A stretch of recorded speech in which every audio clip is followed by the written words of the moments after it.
আগামী ৫-৬টা দিনে আমরা বুঝবো যে আমরা সামনে কোথায় যাচ্ছি। দেশের রাজনৈতিক বন্দোবস্তের জন্য আগামী ৪-৫ দিন ক্রুশিয়াল। সম্প্রতি প্রধান উপদেষ্টার প্রেস সচিবের দেয়া এমন মন্তব্য ঘিরে ঝড় বইছে রাজনৈতিক অঙ্গনে। প্রশ্ন উঠছে, কি ঘটতে চলেছে এই ৪-৫ দিন? এই উত্তর খুঁজতে নানা সমীকরণ মিলাচ্ছেন বিশ্লেষকরা।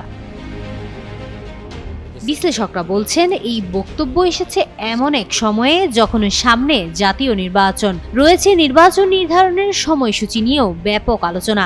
এমন পরিস্থিতিতে প্রেস সচিবের এমন মন্তব্য নিঃসন্দেহে অনেক ইঙ্গিত বহন করে। যদিও ৩১ জুলাইয়ের একই ব্রিফিংয়ে শফিকুল আলম জানান, নির্বাচন একদিনও পিছাবে না। প্রধান উপদেষ্টা যে সময় বলেছেন তার থেকে একদিনও দেরি হবে না। ইলেকশন প্রফেসর যেই সময় বলেছেন তার থেকে একটা দিন দেরি হবে না। এ বিষয়ে বিএনপির ভাইস চেয়ারম্যান শামসুজ্জামান দুদু গণমাধ্যমকে জানান, যতদিন পর্যন্ত এ দেশে নির্বাচনের মধ্য দিয়ে একটি গ্রহণযোগ্য সরকার না আসবে, ষড়যন্ত্র চলতেই থাকবে। প্রেস সচিব হয়তো সেই প্রেক্ষাপটে ক্রুশিয়াল সময়ের কথা বলেছেন। আর জামায়াতে ইসলামী ডক্টর হামিদুর রহমান আজাদ বলেন, জুলাই বর্ষপূর্তি ঘিরে যে আশা আকাঙ্ক্ষা তৈরি হয়েছে তাকে বানচাল করতে কেউ কেউ ওত পেতে আছে। এতে নির্বাচন, সংস্কার, আইন শৃঙ্খলা সবই হুমকির মুখে পড়তে পারে বলে শঙ্কা প্রকাশ করেন তিনি।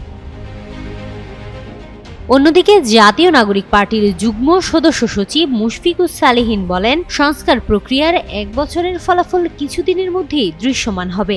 বহুল প্রতীক্ষিত জুলাই সনদ ও ঘোষণাপত্র সামনে আসছে। এসব নিয়েই এই সময়টি গুরুত্বপূর্ণ। হিমাতুল জান্নাত, যুগান্তর নিউজ।